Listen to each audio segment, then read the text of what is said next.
My grandfather was studying a perfectly ripe cantaloupe when a piercing shriek tore through the calm hum of Riverside Market. The sound was unmistakable, Patricia Holloway.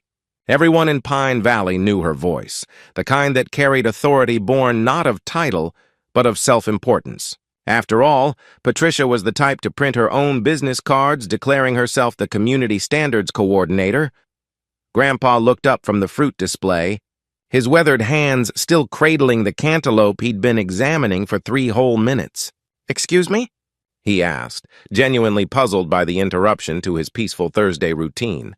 Patricia stormed toward him, her HOA badge swinging proudly from a designer lanyard that probably cost more than the groceries in most people's carts. "You've been banned from this establishment, Mr. Brennan. Effective immediately," she announced, tapping her clipboard for emphasis. From my spot near the dairy aisle, I could see the sheet attached, an absurd homemade spreadsheet titled Market Violation Log Grandpa. Stanley Brennan gently set the cantaloupe down and adjusted his glasses. "Young lady," he said calmly, "I've been shopping here for 15 years. There must be some mistake." "No mistake," Patricia declared, her voice loud enough for half the store to hear. "Your repeated violations of shopping efficiency standards have been documented and reviewed. Please exit the premises immediately, or I'll have to call security." I stood frozen for a moment, watching my 82-year-old grandfather shuffle toward the exit. Confusion and embarrassment etched across his face. Patricia trailed behind him like a prison guard escorting an inmate, her sensible flats clicking sharply against the linoleum floor with every self-satisfied step. That was my breaking point. I stepped out from behind the yogurt display and cleared my throat. "Patricia," I said evenly, keeping my tone calm but firm, "you just banned the owner's grandfather from his own family store." Her face went pale as she spun around to face me. Nathan Brennan," she stammered, suddenly recognizing me despite my casual jeans and polo instead of the suit she usually saw me in. I didn't realize you were here today." "Clearly," I said, brushing past her to help my grandfather back inside. "Grandpa, please continue your shopping." Patricia was just leaving, but if there's one thing Patricia Holloway was known for, it was her refusal to back down. She'd been president of the Pine Valley HOA for 3 years, and in that time, she'd turned what was once a friendly suburban neighborhood into her personal fiefdom. For context, I'm Nathan Brennan, co-owner of Riverside Market, along with my sister Rachel. Our family had owned this grocery store since before Pine Valley even had an HOA, back when it was just farmland and a few scattered homes. Riverside Market had always been the heart of the community, a 20,000-square-foot local landmark surrounded by a sea of chain stores. Grandpa worked here for 40 years before retiring, and his Thursday morning shopping trips had become a tradition. He'd arrive at 8:30 sharp, grab a small cart, and spend exactly 90 minutes strolling through the aisles. He'd greet every employee by name, share a story or two, and select produce with the precision of a man who'd spent his life in the grocery trade. But Patricia had found a new hobby 6 weeks ago, targeting my grandfather. It began innocently enough.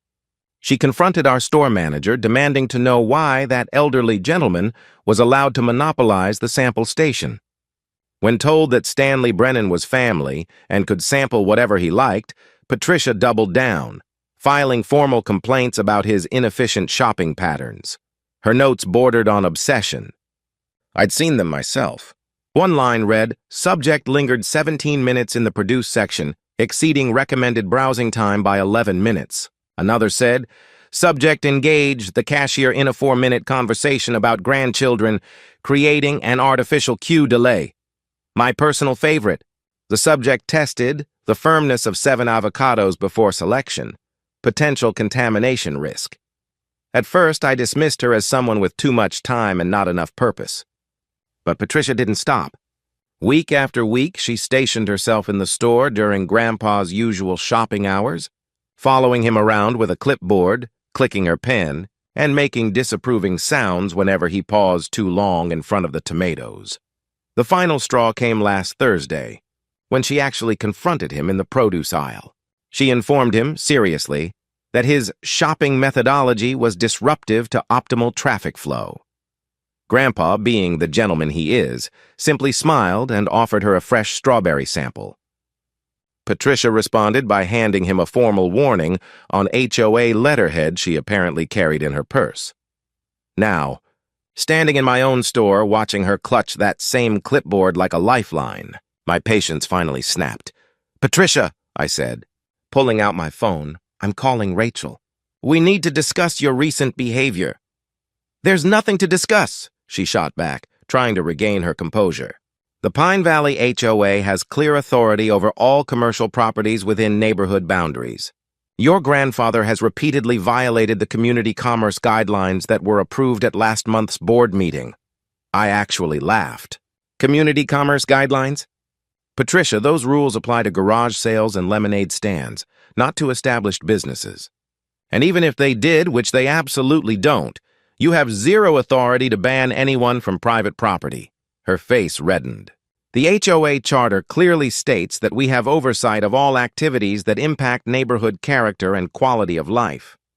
Your grandfather's disruptive shopping habits fall squarely within our jurisdiction." Rachel arrived within 10 minutes, having rushed from the back office where she'd been handling inventory. My sister Rachel had even less patience for Patricia's antics than I did. "Let me get this straight," Rachel said, her voice dangerously calm. "You've been stalking our grandfather, documenting his fruit-picking habits, and now you've tried to ban him from our family's grocery store?" "I've been monitoring compliance with community standards," Patricia corrected, as if that somehow made it better. Rachel slowly pulled out her phone. "Perfect," she said coolly. "Then you'll be thrilled to know I'm calling our attorney. I'm sure he'll be fascinated to hear how the HOA president has been harassing an elderly man and interfering with a private business."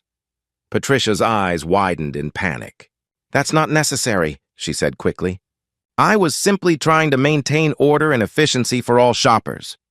By banning an 82-year-old man for taking too long to pick out fruit?" I asked, crossing my arms.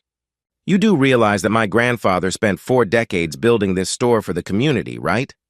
He knows every employee's name, their kids' birthdays. Half the people working here got their first jobs from him. And you want to ban him because he doesn't fit your made-up efficiency standards?" By now, a small crowd had gathered. Regulars who'd known Grandpa for years were exchanging disapproving looks aimed squarely at Patricia. Then Marcus Washington, our deli manager of 15 years, stepped forward. "Mr. Stanley taught me everything I know about running this counter," he said. "Man's a legend in this store. He can take as long as he wants, anywhere he wants." Patricia's posture stiffened. She was clearly outnumbered, but instead of backing down like a rational person, she decided to double down. "This is exactly the problem," she declared, raising her clipboard like a shield. "Favoritism. The old boys club mentality. The HOA exists to ensure fair and equal treatment for all residents." "Fair and equal?" Rachel's voice rose slightly. "You mean like when you fined the Hendersons because their grandkids left their bikes in the driveway for 20 minutes? Or when you sent Mr. Kim a violation notice because his rose bushes were 2 inches above the height limit?" I raised a hand before Rachel could continue listing Patricia's greatest hits. "Here's what's going to happen," I said firmly. "You're going to leave now. You're going to stop harassing our grandfather. And if I ever see you following him around with that clipboard again, I'll have you trespassed from this property." Patricia's chin lifted defiantly. "You can't do that. I shop here. I have rights as a customer." "Actually," I said, pulling out my phone and opening our lease documents, "according to our agreement with the Pine Valley Development Corporation, we have full rights to refuse service to anyone who disrupts business operations. Harassing other customers, especially elderly ones, qualifies as disruption." "This is discrimination," Patricia sputtered. "No!" Rachel said sharply. "This is the consequence. Something you seem completely unfamiliar with." Patricia's face twisted with fury as she turned on her heel and stormed out, announcing that she'd be calling an emergency HOA meeting to address this gross violation of community partnership standards. I wasn't worried. What Patricia didn't realize was that half the HOA board shopped at our market, and they adored Grandpa. Sure enough, that emergency meeting was a train wreck for her. Patricia showed up with a 20-slide presentation titled Commercial Entity Overreach in Residential Zones, complete with grainy security footage of Grandpa loitering in various aisles. The board lasted about 5 minutes before Helen Patterson, the treasurer, interrupted. "Patricia, that's Mr. Stanley you're showing up there," she said. "He helped my daughter get her first job when she was 16. Are you seriously asking us to support banning him from his own family's store?" Patricia tried to rally. "This isn't about personal relationships. It's about maintaining standards and protecting the shopping experience for all residents." "The only person disrupting anyone's shopping experience is you," board member James Lau shot back. "I've seen you following Mr. Stanley around with that clipboard." "It's creepy, Patricia."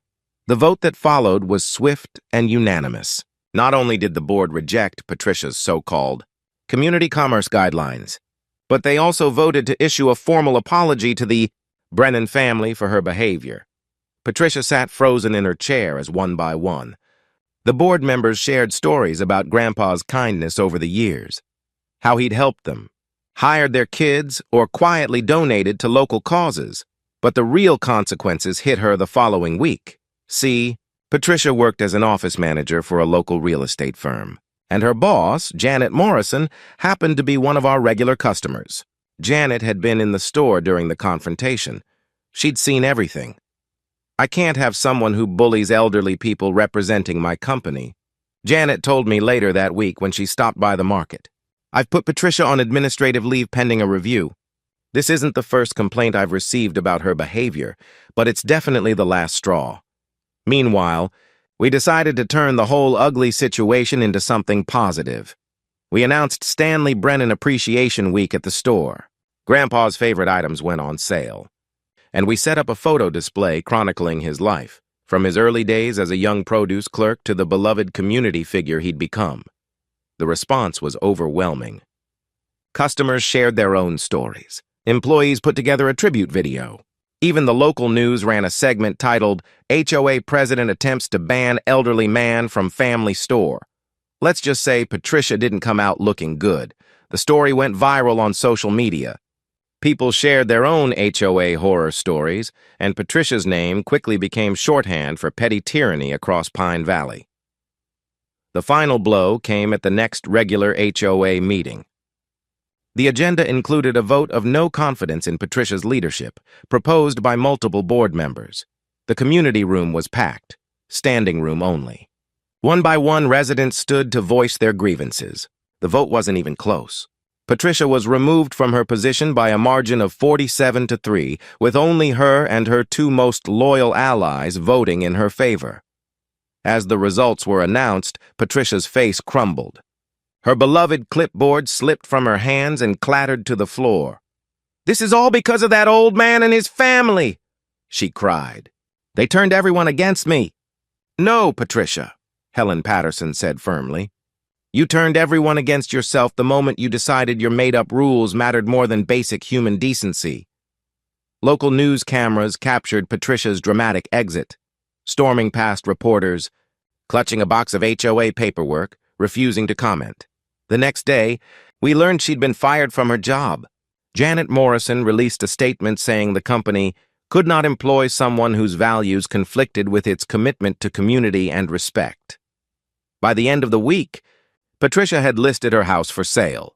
The "for sale" sign went up Tuesday morning. By Wednesday afternoon, the new HOA board issued her a violation notice for placing the sign 2 inches too close to the sidewalk. The irony wasn't lost on anyone. The fallout hit hard. Between legal fees from her failed attempts to fight her removal, losing her job, and the rushed sale of her house, Patricia's losses totaled in the tens of thousands. Her termination for cause even complicated her unemployment claim. The last time anyone saw Patricia Holloway in Pine Valley was at the closing for her house. She sold it for $30,000 below asking just to get out fast. As she signed the paperwork, the closing attorney, another loyal Riverside Market regular, smiled gently. "Mr. Stanley asked me to pass along a message," he said. "No hard feelings." Patricia's composure finally broke. She burst into tears, fled the office, and in her haste, left behind her prized clipboard.